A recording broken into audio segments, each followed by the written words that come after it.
Welcome to Comics Bazaar, the channel of comics commentary and arcana. This video features the Uncanny X-Men number 162, cover dated October 1992. And the cover is an eye-catching one by Dave Cockrum, inked by Bob Wiacek, featuring Wolverine in the middle of a web with this spider brood, a creature, coming up behind him. Magenta is always a very eye-catching colour. Craft techniques used on this particular piece include some screen tone for the body of the monster and also a colour hold in the background for the web. So let's open this one up to the splash page. Splash page also features Wolverine, and it will turn out that this is a Wolverine solo story in many respects. The spotlight is firmly on Wolverine, and it's been a long time since he got the spotlight, more or less, I would say. Uncanny X-Men 133, when he was alone against the Hellfire Club. So since John Byrne's departure, Wolverine not really in the spotlight, but here he is in this particular issue, the star of the issue. So we get a lot of his attitude throughout. The title of the story is Beyond the Farthest Star, and the creative team, Chris Claremont writer, Dave Cockrum and Bob Wiacek pencils and inks, Glennis Wine colorist, and Tom Orzechowski letterer. So the first person narration is Wolverine's throughout, and he begins, "I'm Wolverine." So remember, this is the era in which Jim Shooter, the editor-in-chief, was of the opinion that every comic could be someone's first. So there was an editorial requirement that characters that the story reveal their name and powers throughout. So we get that in this issue too, and we'll also shortly get a flashback to what leads up to this beginnings, because this story begins in the middle of things, in medias res. "I'm a long way from home and I think I'm dying." So that's a dramatic opening. That's as good news to some. I'm crazy, you see, a berserker, a psycho killer. That's fact, not truth. The whole truth anyway. I'm Canadian, ex-Secret Service, mutant, X-Man. I'm a warrior. I'm on the run, but I'm also used to that. The important thing is I'm free. Jungle's alien, like this whole flaming planet. Too many unknown scents, sights, sounds. Normally I'd sort them all out, no sweat. I've been trying, but I can't. My brain's overloaded. It can't handle the sensory input. I can't get my bearings. So I keep moving and hope things get better. Fat chance. So he's on an alien planet, and so Dave Cockrum gets to design the flora and fauna of this alien planet, and I think he does a good job making it look pretty weird. And Wolverine's got a problem. His guts feel his insides feel like he's being gutted by a white hot blade. Some creature starts attacking him, blasts him with some hallucinogenic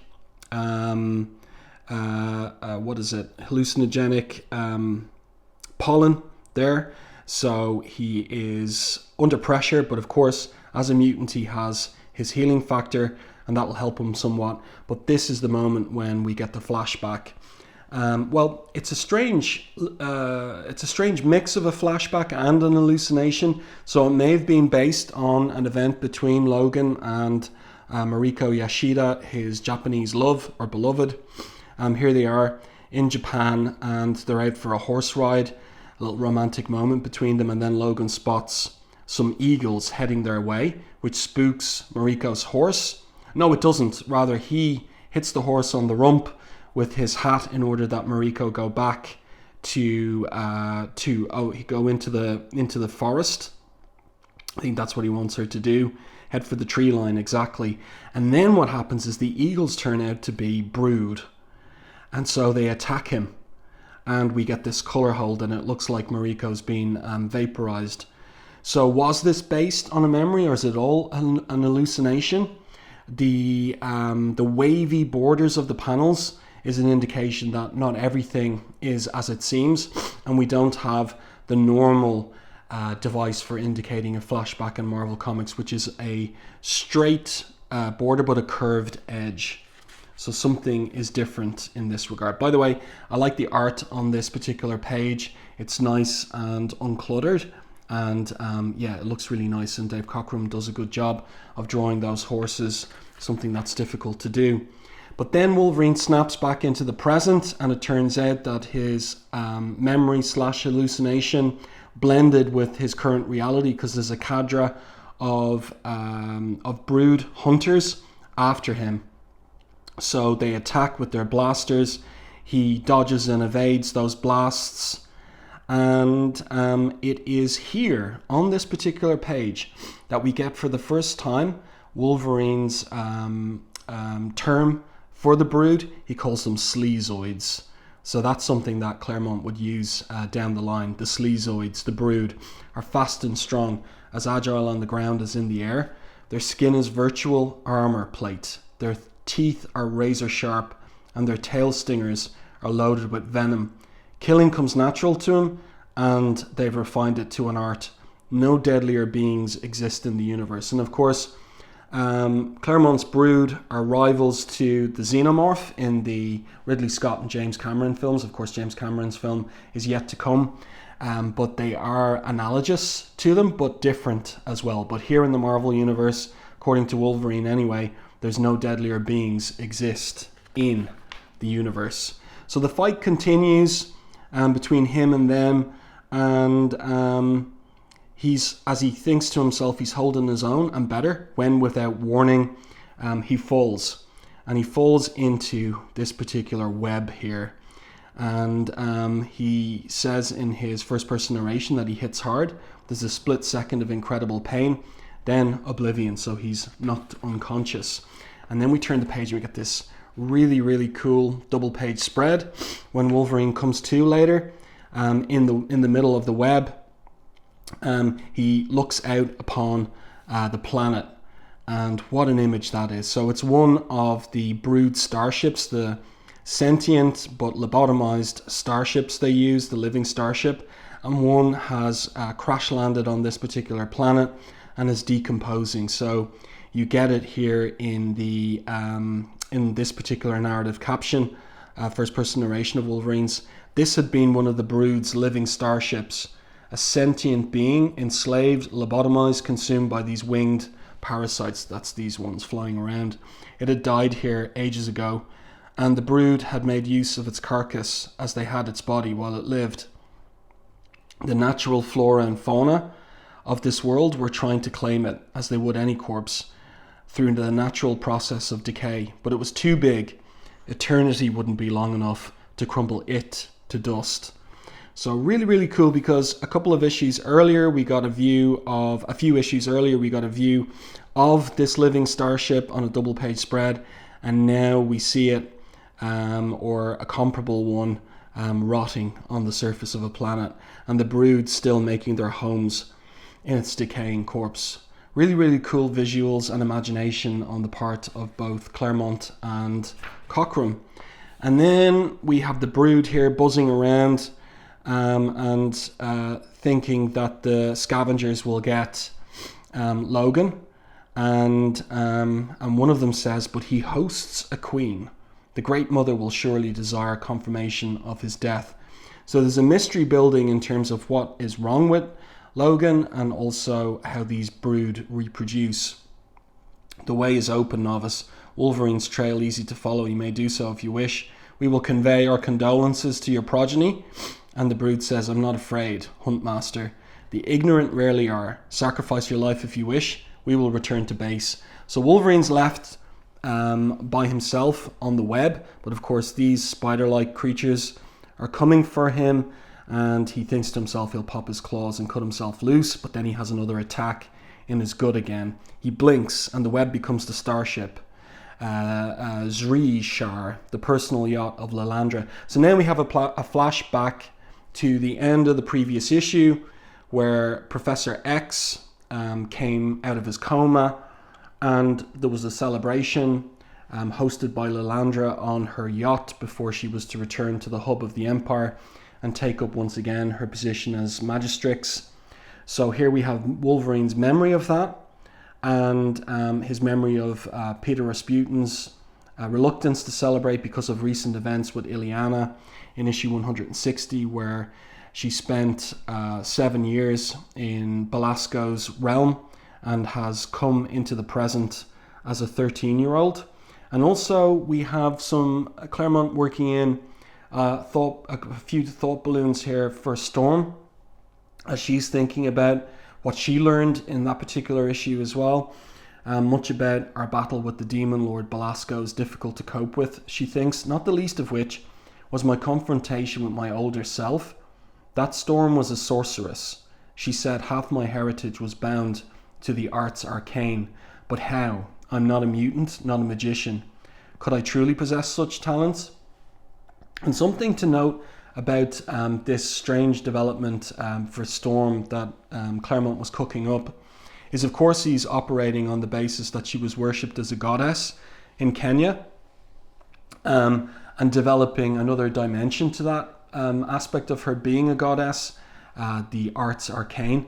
But at this time, Claremont was married, and his wife was Wiccan, and practiced, what they call white magic. So he was married to a witch, and he was in the process of beginning a characterization of Storm as a white witch as well, which is interesting to consider.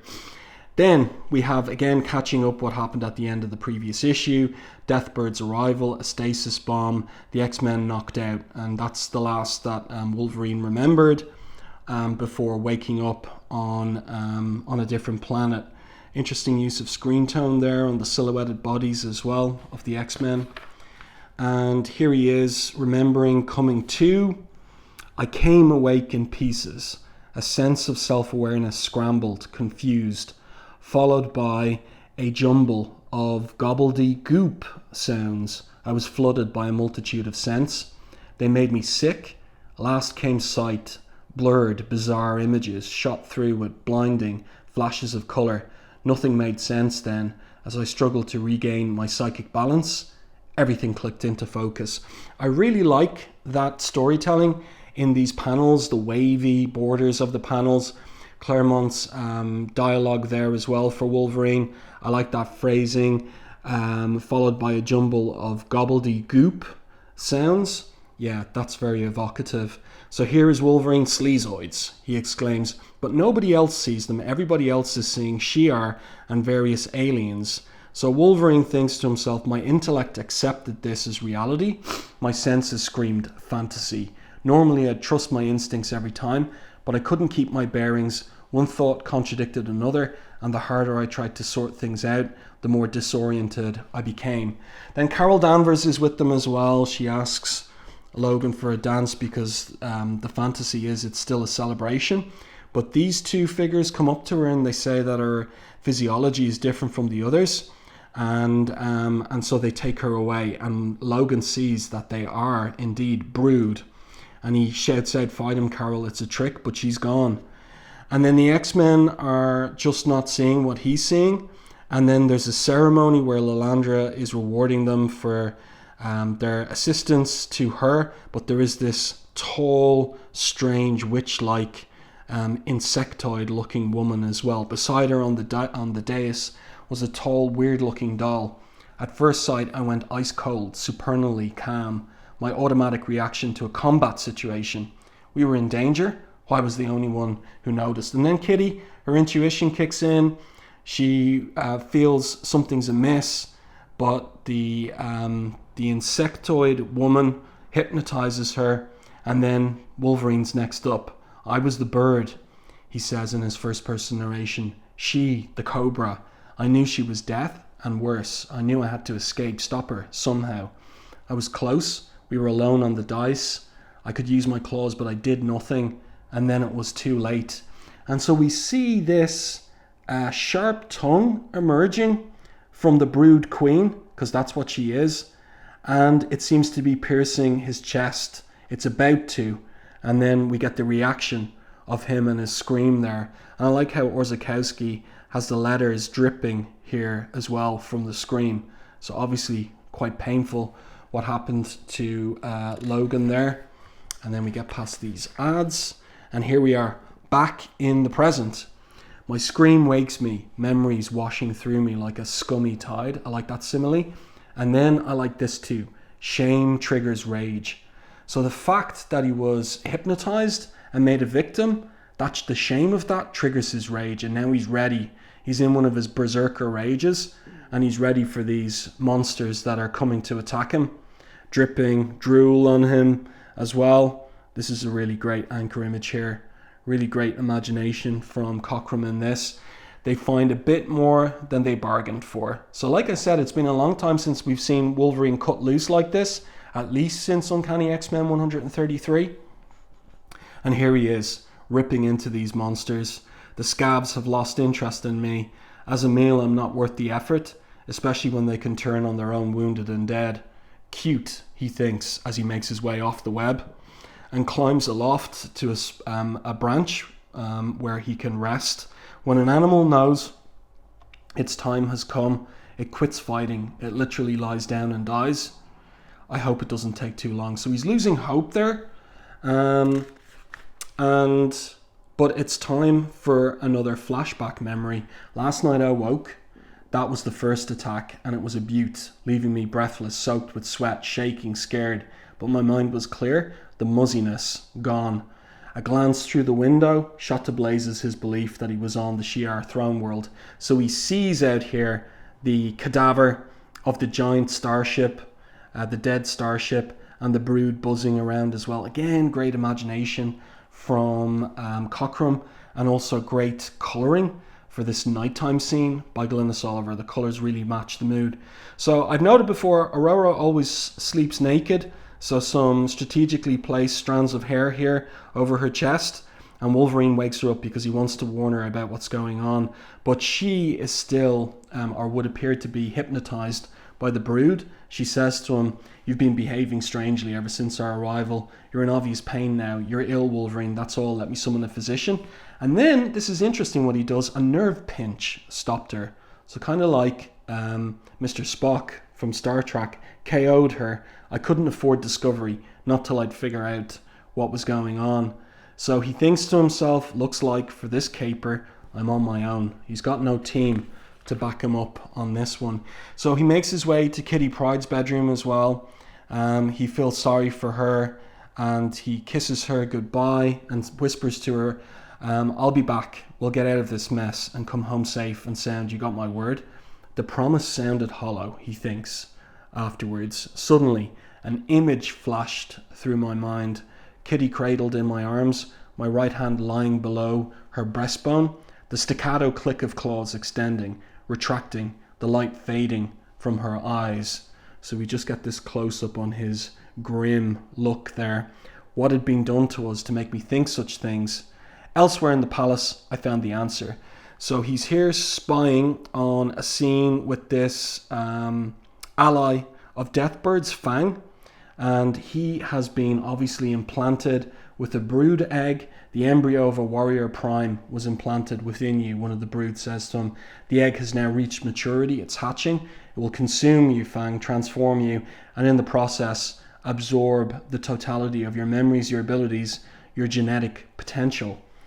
Farewell, ally, you gave your life for the noblest of reasons, that one of the brood might be born. So we see that transformation process here, the body discorporating and metamorphosizing into a brood with this marking on it that distinguishes it as having formerly been Fang. So Wolverine is shocked by the metamorphosis, and he realizes that all the X-Men have been implanted with these eggs, and that what happened to Fang is going to happen to them. So he exclaims here, and the brood hear him, and the chase was on. So that basically brings us back to the opening splash page, and now we're moving forward with the story. So Wolverine here recovering on the branch. He didn't die at all, and the Fang Sleazoid is coming after him. So he attacks it here, and this is a great little piece where Wolverine in his first person narration says of the Fang brood, he tries to impale me on his stingers. I make sure he can't, so he slashes off the double stingers on the brood's tail. That's all she wrote, bub. Cooperate or I'll gut you, he says. I'm not bluffing, he knows it. He does as he's told. Confident, he tells me that he's carrying me to certain death. Your fate is sealed, human, says the brood. So's yours if you don't shut up, says Wolverine. I like that retort of his. But then he gets another one of those attacks in his gut. For my prisoner, it's a golden opportunity. So the brood shakes him off, and more of these hunters arrive. Wolverine, how nice of you to drop in. Take him, hunters, but if he resists, kill him. So he's in trouble again. And then we get another great one-page image of Wolverine in a berserker fury, taking out all these brood hunters. They do their best, I do better. And then he thinks to himself, victorious, standing over their corpses, I haven't scrapped this much in ages. Makes a pleasant change. So I'm sure many teenaged readers of the X-Men at the time also agreed with that sentiment of Wolverine's. And he continues, but trashing a hunting cadre is one thing.